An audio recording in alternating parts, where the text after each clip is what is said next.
Okay, so we're moving on to chapter 5, and chapter 5 is about the Constitution. Yay. Yay! And so I guess I want to start off with maybe I want you to like talk to the person next to you. She's on her way. Sure she is. Anyway, talk to the person next to you, or you can move for a moment. I know. But, and if you had to explain to somebody, just so you know, Americans are all big about the Constitution, right, like it's in the Constitution. Other countries, less or more, like some places, people don't even know their country has a constitution or don't care. Other places, they're proud of their constitution. I don't, in America, it's a thing, right? Everybody's always like, check the constitution of that, right? So if you had to explain to somebody who wasn't from here, maybe they're not from here, right? I don't know how much U.S. Constitution did you get in high school? 0. Okay, you guys probably learned about it in school. So take like 2 minutes to talk with your neighbor about what the Constitution is. How would you explain it to somebody if they asked you, like, why are Americans so proud of the Constitution? All right, 2 minutes. Well, you should. Do it. Sorry, I'm late. In this institution.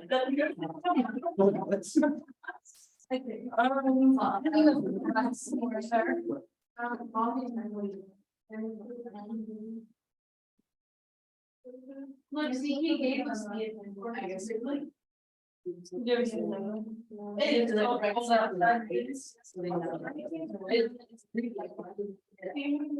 That is nasty. It's nasty.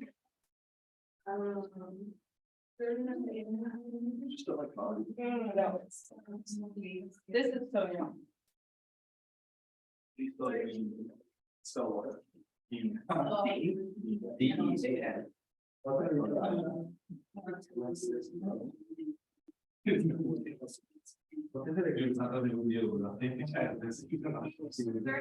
Talking about like how, like, when you're at the war, you're not supposed to like hide like civilians' houses.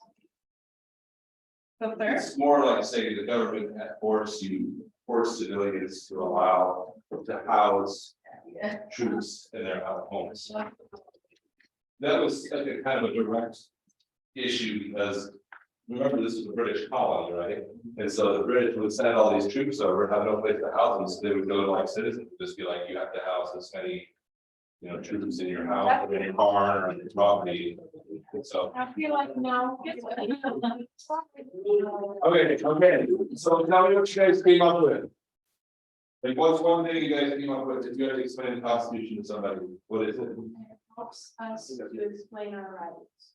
Okay, so it's a document that helps citizens understand their rights. Okay. What else? And like this was breaking my and so we're allowed to have. Okay, so it was a group of citizens, I suppose, setting up rules for a new country that was breaking away from Great Britain. Okay, or the British Empire. Great Britain's actually an island, right? But it's a seat of government. Okay, good. What do you guys come up with? What's the United States Constitution? You can't just sit and do nothing when I ask you to do something, so you have to come up with something, right? All right, good. See, this isn't like that. What'd you come up with? I'll skip you and come back. Yeah. All right. Well, more like that, it tells you your rights, and then there's like amendments. Okay. It tells you your rights and there's amendments.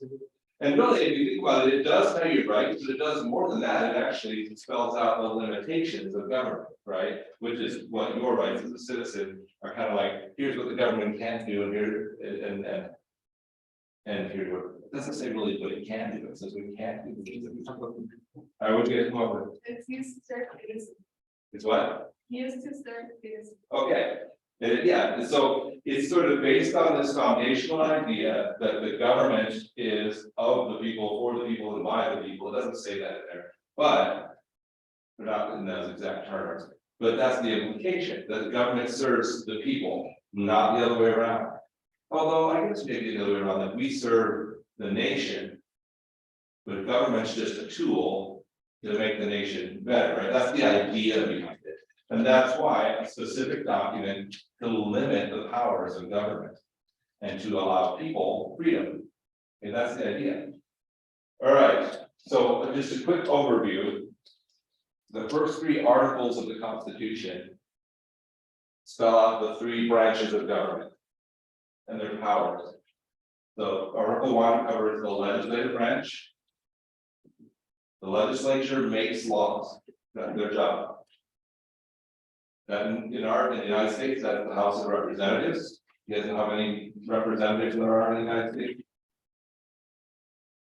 Wait, what? How many representatives are there in the United States? No, there's 100 senators, so yeah, that's the Senate. The Senate is made up of Wait, 2 senators from every state, I feel like there's like 300 and something of them. 435. Okay, I was close. Right, but so this is deliberately set up so that you have representatives that are apportioned by population. So bigger states will have more representatives, smaller states will have fewer representatives. And representatives serve a term of 2 years, so they're constantly turning over and changing. So they're meant to be closer to the people, so to speak. Because if the people don't like them, they throw them out after 2 years and get somebody else in there, okay? And then a Senate, which is 2 representatives from every state, so even a little state has the same representation in the Senate. So, you know, Wyoming or Alaska has the same representation in the Senate as New York or California. And the idea is, in order for something to become a law, it has to be passed by this larger group and passed by the smaller group. They both have to agree, and then it can become law. So we have one branch or one house, one branch of the Congress, which is popular based on the number of people, and one branch based on state representation, each state getting equal representation. So that's spelled out in the first article of the Constitution. The second article describes the executive branch. The executive branch's job is to see that the laws that Congress enacts are kept and to manage and run the government. Okay, so that includes the President of the United States and Vice President. Article 3 is the judicial branch. It created the United States Supreme Court and it authorized Congress to create other courts. Those are the first 3 articles of the Constitution.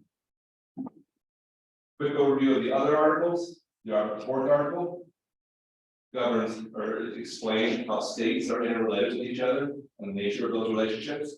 The 5th article, procedures for amendments. If you want to add to the Constitution, there's where you go to look to see what's the rules for doing that.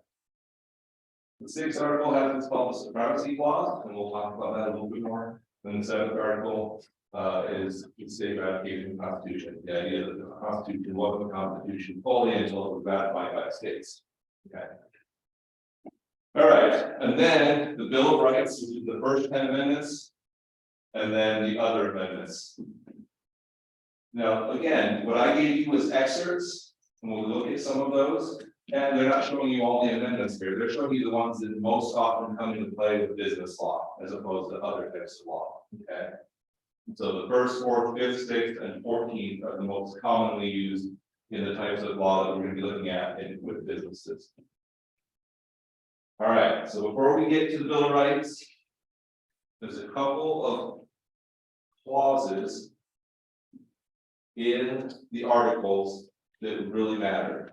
And the first is Article 1, Section 8. So I would like you to take a look at that handout I gave you. I think I cited Article 1, Section 8, paragraph 2 and 4, 1 and 3.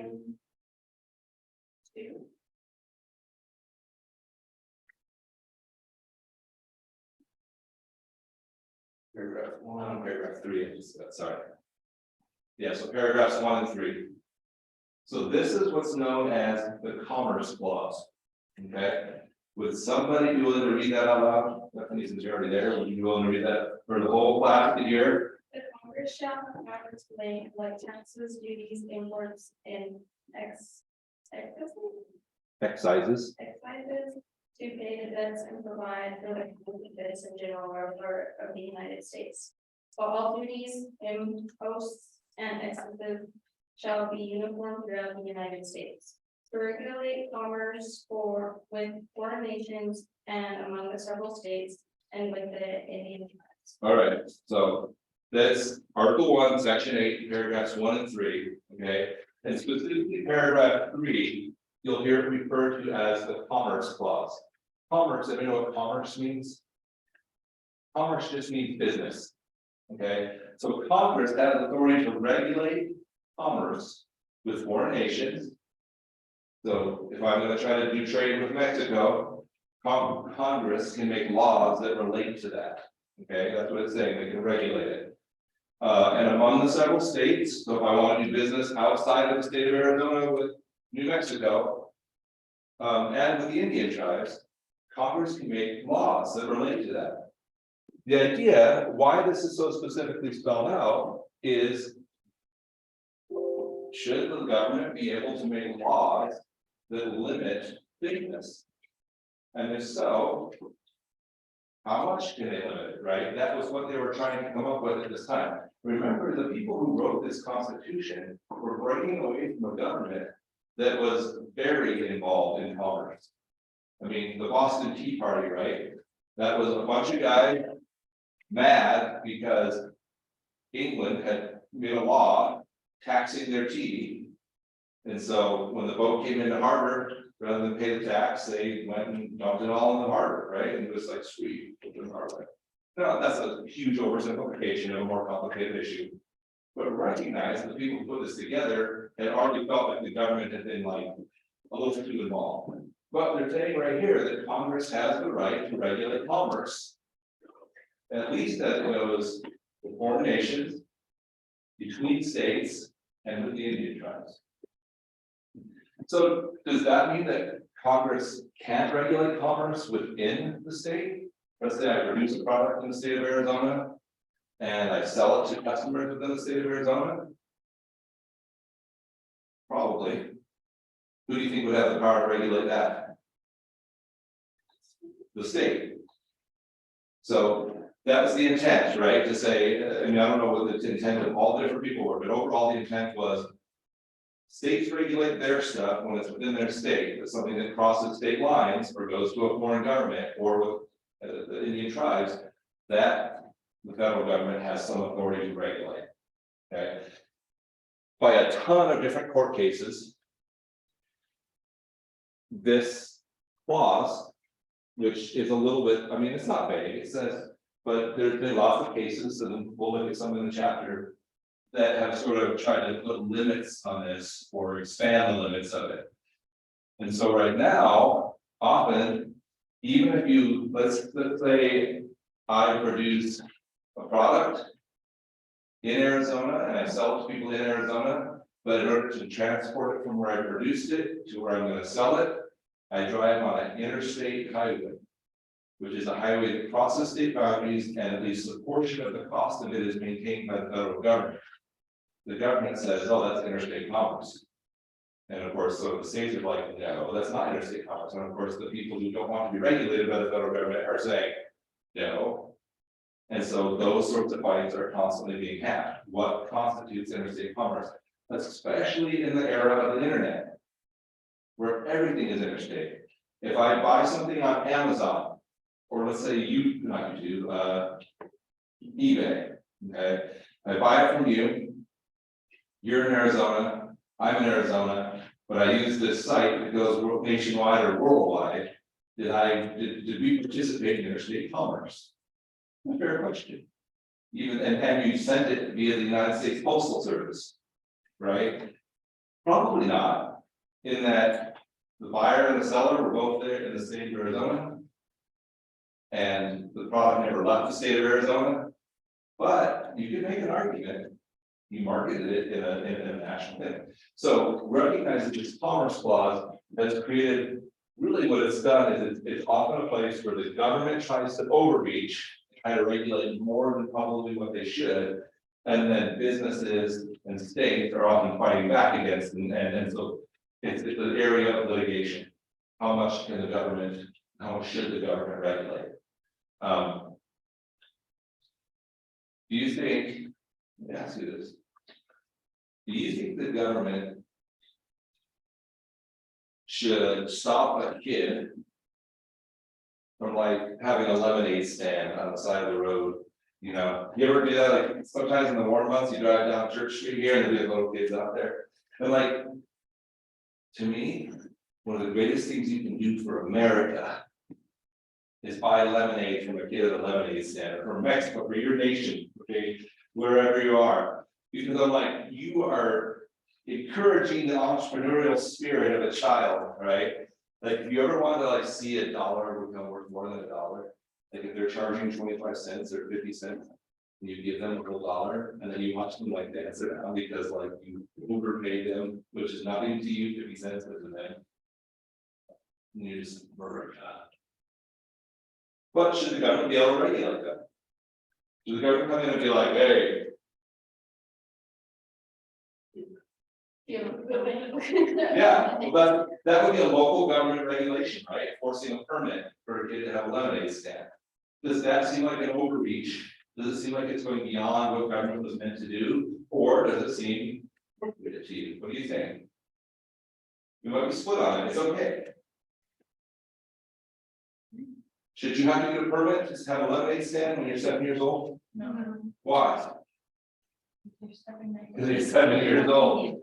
Can anybody argue a reason why you should have to have a permit? Like, what if they're making this lemonade like in like some gross, nasty kitchen or something, right? Or they're putting all sorts of other nastiness into the lemonade or something. That's the people are never stopping at the lemonade stand again. So the intent behind permitting, right, would be like inspection, so that they can have a health inspector come and make sure your commercial kitchen and you're producing food products is safe or whatever. Yeah. Wouldn't it be like the same, like if you're trying to, cause I know a lot around the Gila Valley, there's a lot of people who sell salsa or do like. They do. Yeah, and things like that. There's a lady out there that sells pozole. Yeah, yeah. So good. Don't they need like a food handler's card to show that they can handle the food and like the food's like not contaminated anyway? So you're supposed to, if you're gonna sell food products, you're supposed to have a food handler's card and usually an inspection of your kitchen area. Okay, to make sure it's not nasty, right? So what I'm getting at here is the legitimate role of government for protecting its citizens sometimes crashes into the legitimate role of individuals to make a living for themselves. And then we're supposed to try to judge this out and say, does the government have a compelling interest here? And remember that the government is the people. You, the people, have a compelling interest to force this individual to limit their business practice through licensure. Licensure is a limitation, right? Like, did anybody here to cosmetology school? That's something that they had.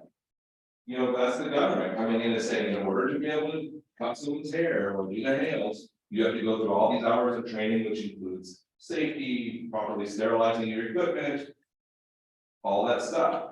And sometimes it seems like that makes sense. Before you do surgery, you might have to be licensed as a surgeon. But sometimes it's like, so can my wife cut my hair? She can. She's not engaged in commerce. She's just cutting my hair. Could she cut the neighbor kid's hair without a license? With their permission. Probably. Could she charge the neighbor kid's mom a fee to cut his hair? No. Now she's engaged in business, right? And she should be licensed. Now, do people do it all the time? Yes. You know, you always know that you have that one friend, like in the military, you have that one friend who's good at cutting hair. So everybody's like, bro, cut my hair for me. My wife cut all of our kids' hair because we have 8 kids. You know how much it would cost to do hair? So the point behind this whole conversation, okay, is that the Congress has the right to limit commerce between the states with international, international commerce and with Indian tribes. And it's not always super clear cut where the line is. And then the state government has the authority to limit commerce within its boundaries, and even local governments within their local municipalities. All right. Congress has over and over said. The Congress. Or the courts have over and over said that Congress has the right to tax. People and businesses. So states can tax. Local municipalities can tax. And the federal government can tax. Here's the rules.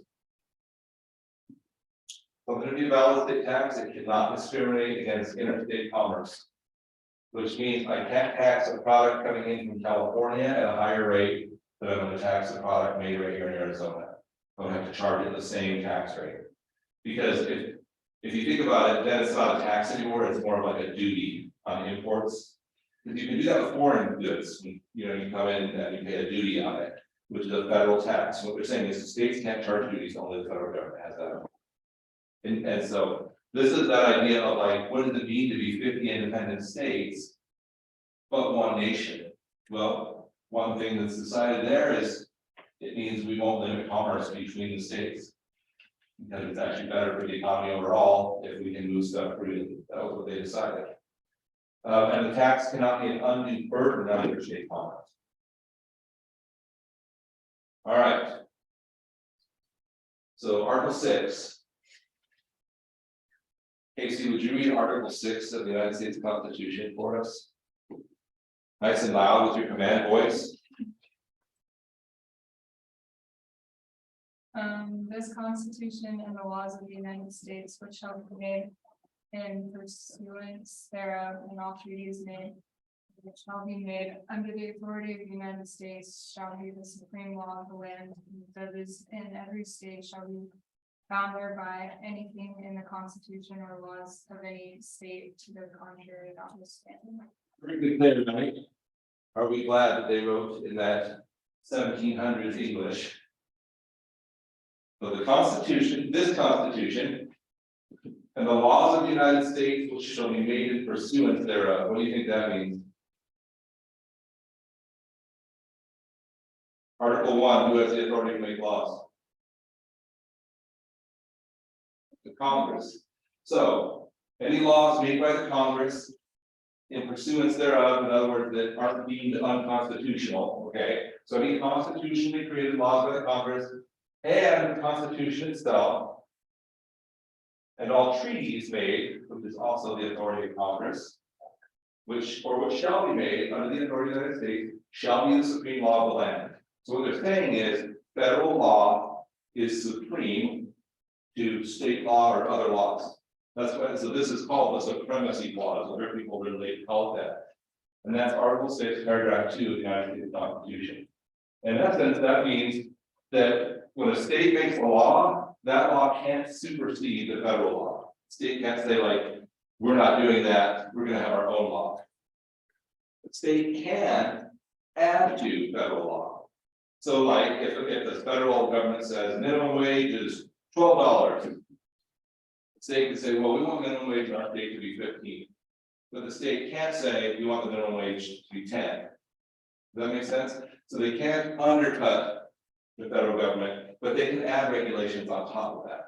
A state that does a lot of that would be an example of California, where like environmental rules, so like we have the Federal Environmental Protection Agency, which executes, it's an executive branch, so it executes the environmental laws that have been passed by Congress. And many states say EPA regulation is good regulation, you won't add to it, but in California, they have even additional rules for environmental protection, okay? And they're allowed to do that. As long as they, so the Constitution and the laws created by the federal Congress are supreme to the state laws. Meaning you can't require less of your citizens. A good bad example of that, a good bad example, is that it is still illegal in the United States under federal law to possess marijuana. That's the law. But many states have now said it's legal in our state to possess marijuana. And the federal government, rather than changing the statute, at least to this point, has just said, we're gonna kind of leave that to the states. But for real, if the federal government wanted to get you on something and you were like legally using marijuana in the state of Arizona, you could still be arrested for possession under federal law. And so it's this crazy, I feel like you've heard like loopholes, I feel like it's a loophole for the government. When the government says, rather than changing the law, we're just going to choose not to enforce it. It's being long term. Sometimes in the short term, right, when a state says, hey, we're gonna make marijuana legal, and then there's this sort of like shift, and a lot of states are doing it. And so the federal government's saying, look, we don't want to be arresting people on this when the states are all saying it's legal and maybe. But I would hope that they'd be working towards some statutory change of the law. Because it would stink for someone to think what they were doing was legal and then get arrested for it, but the federal, the FBI comes to your house, are you kidding? Gummies. Okay, or whatever. All right. The Bill of Rights is the first 10 amendments of the United States Constitution. And they were passed kind of like right from the beginning, as opposed to other amendments that were added later, okay? And that's why they all get lumped together, because they were kind of part of the early creation of the document. I'm always like, why were they amendments then? Why don't they just like additional articles? But I wasn't there to ask them. So like I said, the ones that really come in big, the First Amendment. Let's see. Somebody read the First Amendment for me. Good and loud. Toby.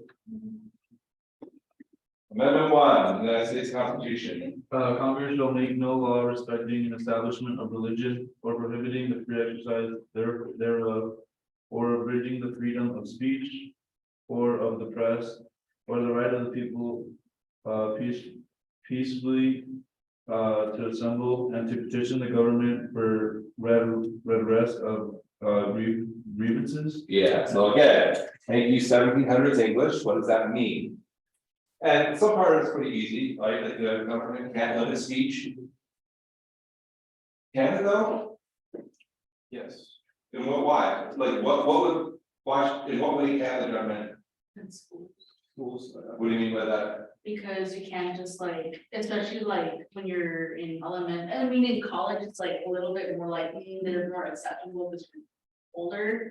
But in like, kind of like in elementary school, high school, you can't be like cursing out to the teacher. Right. Or like telling other students that, you know, they can't say this, or you can't say that, and things like that. And you can't interrupt their education. Okay, so even, yeah, even in this setting, could there be some point at which I have to be like, hey, look, like we can't do this, right? And so that's a form of limiting speech. Guess where my paycheck comes? I mean, ultimately it comes from the state of Arizona, right? Like I get paid from the college, but the college is paid by the state, and so yeah, I'm a government employee and I limit somebody's speech. And that's probably not the intent of it, right? But so there's one situation. Can I go tell somebody to, you know, can I curse somebody out? And is that against the law? It's not. Okay. It might be a civil thing if I did some specific harming of them. So that's what's got the interesting new frontier on this is things like hate speech. Right? Am I allowed to say hateful, terrible things? And the answer is you can't really make it against the law to say hateful, terrible things. But there are laws against things like sedition. So it's one thing if I say I hate the government. It's another thing if I say, you know, let's all work together and go attack the government. And we make a plan. That plan would be seditious in nature. But you know, but now you get to like the President Trump thing, right? He gets up and gives a speech where he never says in his speech, attack the government directly. But he kind of says some pretty negative, you know, anti parts of the government rhetoric, feeding into a group of people who already feel that way, and then they go and attack the government. Did he commit sedition, or was he just acting within free speech, right? And those are the hard parts of this law. You know, what happens if I go into a movie theater and I yell fire, fire, and everybody scrambles out and 3 people get trampled to death while they're trying to get out? Did I break any laws? Maybe, I don't know, I caused a panic. If I really thought there was a fire, probably not. If I did it for the purpose of causing mayhem and panic, maybe. And then that wasn't really a speech issue, that was more about, you know, disturbing the peace or something like that. So you get to, you know, so again, we're all like, yes, freedom of speech makes sense, but then there's times when you're like, I don't know. And then the other idea is like, from a business standpoint, is like, are we free to do whatever we want in advertising? Can we say anything we want to, or are there limitations on that? Can we use taboo things like sexuality or death or whatever, you know, advertising? And is there a limit to that? Can regulators from the federal government say you can't put that on TV because it's inappropriate? And then who gets to decide what inappropriate is, right? So there's all those sorts of things. Or like pornography, who gets to decide, like, or regulate this is not pornography, so it can be sold to anybody. This is kind of pornographic, so you're gonna have to be at least 16, but this is real pornography, so you have to be at least 18. Like, who gets to draw those lines and how? And not just pornography, but like even in business and advertising, how do we decide what's okay, what's not? That's where First Amendment really comes into business most of the time. And the courts have said that to an extent, the government can regulate advertising. To an extent. But there have to be a substantial government interest. Remember back to this issue of, do the people have an interest in this? So things like morality laws are super hard for them. Do people have an interest in a moral and just society? Probably. Who gets to set the rules for what's moral and just? I guess the representatives elected by the people. But what happens if I don't think it's immoral? Anybody watch Super Bowl? Yeah. Did you notice those ads from the Christian group? Oh, Some of yeah. that- So weird. Yeah, that was weird. I think more than two though. The ad campaign is called He Gets Us, right? Something like that. And the idea behind the ad campaign is that Jesus loves us and understands even in our imperfections. I mean, that's at least what I took away from it. There were people totally offended by it, right? Like AOC, Alexandria Ocasio-Cortez, she put out a statement. Really? Just saying like, oh, I guess you just want to make, you know, you want to make fascism about love or something along those lines. Part of her whole thing is to be like to say extreme stuff, right? And then that creates conversation around it. So, you know, but should the government be able to look at that and be like, you can't talk about that because it might offend people? You're getting into dangerous territory if we start to allow that. You can't. I've heard of schools that are now not allowing to fly the American flag because some people take it as a symbol of oppression. You know, like, this is America, and it's the flag of America, right? Like, this is, What are you gonna do for the Mexican? what's that? I was like, what are you gonna do for the Mexican? Yeah, nobody feels oppressed by the Mexican government, except for probably some people who live in Mexico, right? Like, you can take anything as a symbol of anything. And so that's challenging. Anyway, so recognize that even though this is like put in the Constitution, still you have active cases that come to the Supreme Court trying to decide, is this free speech? Does the government have a compelling interest to limit here? And you know, so it's still constantly happening. Okay, the Fifth Amendment.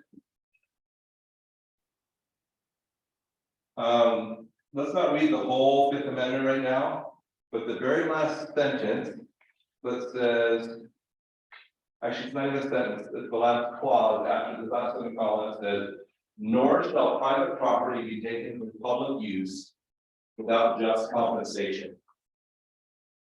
What do you think that means in plain English? You can't just take somebody's land and use it on and. Okay. Be like, reason for the government to do what they deserve. Good. So it says the government can't just take private property from the citizen without, it doesn't say for a reason, it says without just compensation. But the courts have since decided that there should be a compelling government interest as well. Like, you can't just take it because the government wants it. But let's say, and so a person like that, yes, the government should be able to take my house. You know, if you lived in the same house that your parents lived in, and your grandparents lived in, and your great grandparents lived in, you farmed the land since 1782. And then the government says, hey, we need to build a freeway right through here. Not good. Yeah, I know. And the government comes to you and says, hey, we'd like to buy your property so we can build a freeway, and you go. Nope.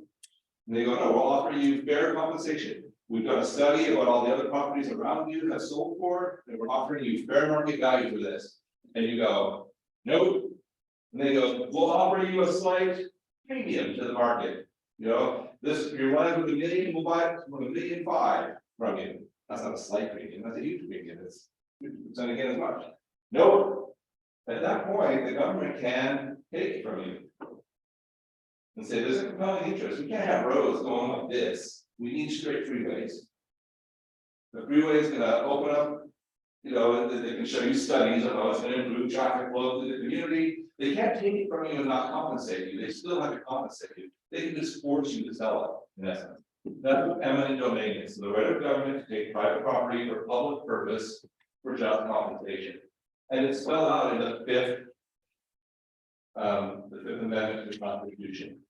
There's a really great case that's actually in this chapter that I don't know if we'll get to, but it's called Kelo v. City of New London, Connecticut. And the reason it's a great case is because it sort of ups the idea of what eminent domain is. It had always been like, we need this property for a freeway or to build a school or something like that. And this was where the government wanted to take the property to then build a business park that they would then lease to private companies. In essence, it was like Pfizer, the pharmaceutical company, wanted to build a factory there, and the government forced these people to sell their property and then turn around and was going to lease it right to Pfizer, and people were like, that's different. And they were saying, no, it's going to help economic development, it's going to create jobs in our community, and they were saying, but they could build that land anywhere. Why does it have to be on our houses? Well, because Pfizer wanted it there. So now you have a private company sort of dictating government take land from private holders.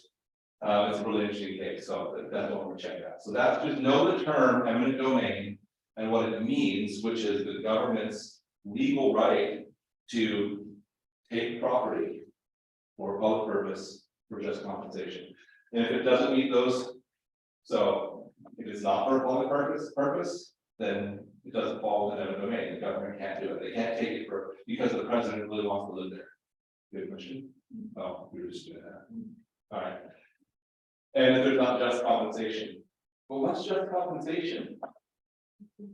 Courts have said market value. Okay, that's really hard though when it's your great grandmother's farm and you've lived there forever. And it's like, well, the market says 1.5 million, but this land is worth, it's priceless to me. It's my family, right? Yeah. So yeah, well, that's how I get a lot of land too. There's no land I would money. But I have very few items of property that are like that, maybe a couple of trees of old belong, but this stuff like that belonged to my great grandfather. I have a shotgun that my great grandfather carried, that he was a ladder truck captain during the riots in Detroit. And he carried that to protect the guys on his ladder truck. It's kind of a cool story. That's dope. It's kind of neat, so I like to keep that kind of, it's worth more than its market value. Maybe it's only worth $500, but it's worth more than that because it's got. My wife has, my daughter has her wedding ring was her mother's wedding ring, which was her mother's wedding ring. It's not a very expensive thing. They were poor when they bought it. Market value of it, it's diamonds and it's white gold. $500,000, but it's worth way more to them than that. If the government wanted to take that ring away and only offer us the market value, it would hurt, right? It would feel unjust. That's the idea of why people resist eminent domain. And then the concept of due process, which is spelled out in the 5th and 6th Amendments of the Constitution, is the idea that the government I'm gonna actually skip down procedural first. All right, they can't just like arrest you without a complaint that gives you an understanding of why you're being arrested. They call that arraignment. Have you ever heard of that? It's where usually within 24 hours, sometimes something like 72 hours, you get brought before a judge and they say to you, you're being charged with this. And they can't just hold you indefinitely without saying why you're being held, okay? Again, think of the people who wrote this document. They were living in a time where the British government was ruled by a king and a parliament. But if they wanted to just sort of disappear you, right, it's like lock you away in jail and you never got a trial, they kind of get away with it. So they were trying to create a situation where that doesn't happen. Do you think it ever happens? Do you think the US government has ever arrested people and held them without charging them with a crime for extended periods of time? Yeah, Guantanamo Bay, right? That's an example where people are going, where's the due process? In Guantanamo Bay, what they did is they grabbed people that were accused of being terrorists and then never charged them with a crime. They just sat there. And the argument was, well, they're not just regular criminals. If you read the exceptions, actually in the Constitution, one is like in a time of war, like if you capture a prisoner of war, usually it's told at the end of the war, right? That way they're not getting back into the fight. And then you either charge them with something or you try to release them back. So they're arguing these guys are combatants in a war, the war on terror. When does the war on terror end? Who's it with? Terrorists? Is it with a certain country? No, it's with any terrorists from any terroristy place, or maybe even from a non-terroristy place. That's pretty vague. So now we're holding someone for 15, 20 years without ever charging them. That's not supposed to be allowed under the Constitution, but there's a loophole, right? Time of war. So recognize that as a citizen of the United States, you have certain rights to due process. And as a business, which is recognized as a separate entity, like a corporation or whatever, you also have rights to due process, both procedural and then substantive. Like state laws can't just make a law that eliminates my rights without some benefit. So there's always that test. If they eliminate your right, Bethany's right to cut hair. Right? We just said probably if you had children, if she had children, she could probably cut their hair. She has a right to do that. But we've eliminated her right to just start a business cutting people's hair. Why? Well, because they've come up with what they believe some public benefit. Like it's dangerous if people aren't trained how to properly do this because they can spread lice or they can spread infections, fungal infections from doing nails or that stuff can happen. So that's the trade-off. You think about it right now. You give up some of your rights in exchange for benefits. Because if we had no government, back to our island, our cabbage island, if we had no government, we'd have zero limitations on our behavior, which would be good, and we'd have zero limitations on our behavior, which would be bad, both. And so we made a limitation such as we can't just take someone else's cabbage. For the trade-off and the benefit, which is now we can all feel secure that our stuff belongs to us and people can't just take it from us. That's the idea of the due process. The government can't just make rules without having some reason for making the rules, and that there's a way to challenge that. Okay. All right. And same idea. If we're going to make regulation, it has to apply to everybody. So we can't say like, your business can't be open on Sunday because, I don't know, because we don't like to look at your face. But your business can be open whenever you want it to. Because you have a nice face. Right? We can't do that. So it has to be the same for all businesses. Or the same for all categories of businesses. You can sometimes they'll make rules about, is there still a rule about earning 21? There used to be rules about like you can't sell alcohol for a certain time on Sunday. Like when I worked at my mom's store, we couldn't sell beer or whatever until noon on a Sunday. Yeah, there's something like why? Like that doesn't make any sense to me. But if you think about it, it's a formal limitation for one kind of business that maybe should apply to others. But I don't know, there's probably some reason. A lot of these laws are like old and they're like, again, they never take, that one, they still actually. They still actually enforce, but there's also old laws that they just don't enforce anymore, and never took them off the books, right? Alaska, you can't sell alcohol on the private property. So we just has to go buy it at 4. It's 4:59, so yeah, that. That's it. So hopefully you know a little bit more about the Constitution, how it affects business now than you did 40 minutes ago. If you don't, you're on the call, you're probably zoning out or looking at your phone or taking notes for another class or whatever you were doing. I don't know what you're doing. Because you're grown ups and I don't try to tell you how to live your life. But I do think rather highly, so. Please remember who you are. What you stand for? Well, Every time we have. when you get told everything to do that, You are what you stand for. then does it help?